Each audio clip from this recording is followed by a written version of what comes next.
আলাইকুম। আজ পুডিং তৈরি করব। তার জন্য আমি 3টি ডিম নর্মাল হওয়ার জন্য রেখেছি। ডিমগুলোকে এখন ভেঙে আমি ফেটে নিব, ভালোভাবে ফেটে নিব যেন কোনো লাম্পস না থাকে। পুডিংয়ে আপনি যত গুঁড়া দুধ দিবেন ততটাই খাস্তা হবে, খেতে খুব ভালো হবে। আমি এখানে লিকুইড দুধ ব্যবহার করেছি।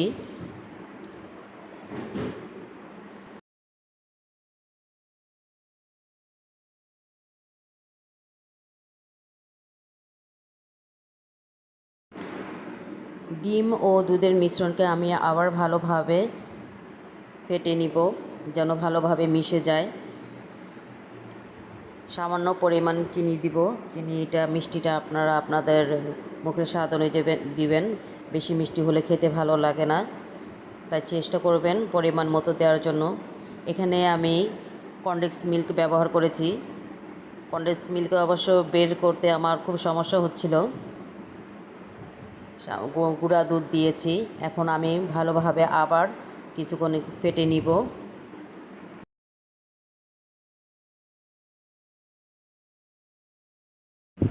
খুব ভালোভাবে মেশানো হয়ে গেলে এখন আমি সামান্য পরিমাণে ভ্যানিলা এসেন্স ব্যবহার করব, যেহেতু এখানে ডিম দেওয়া হয়েছে, ডিমের গন্ধটা যাতে না থাকে সেজন্য ভ্যানিলা এসেন্স দেওয়া। আবার আমি কিছুক্ষণ মেশাবো।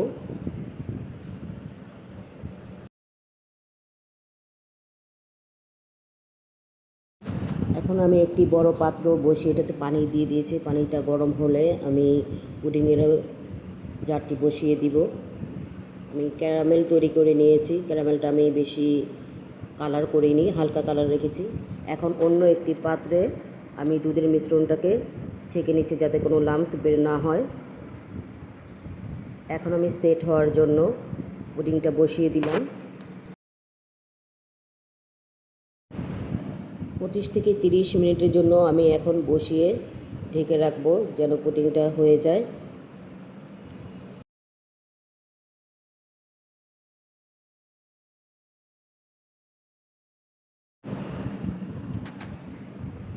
ফিরে এলাম 30 মিনিট পর।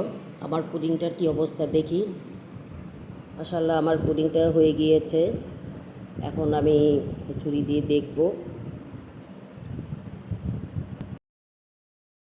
আমি নামিয়ে ঠান্ডা হওয়ার জন্য রেখেছি। তারপর আমি ফ্রিজে রেখেছি 3 ঘন্টা।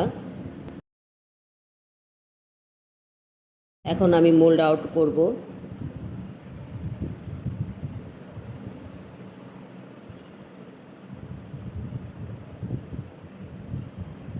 আলহামদুলিল্লাহ, আমার পুডিংটা ভালো হয়েছে। যেহেতু আমি অনেক বছর পরে পুডিংটা তৈরি করেছি। প্রথম যখন তৈরি করতাম আমার হাতে পুডিং হতো না। প্রায় 15 বছর পর পুডিং তৈরি করলাম। অবশ্য আমার মেয়ে তৈরি করে, আমি করি না।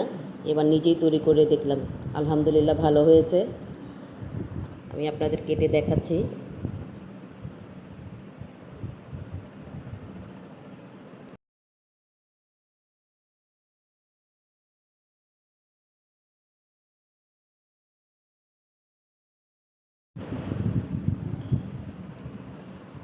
আজ এই পর্যন্তই। সবাই ভালো থাকবেন।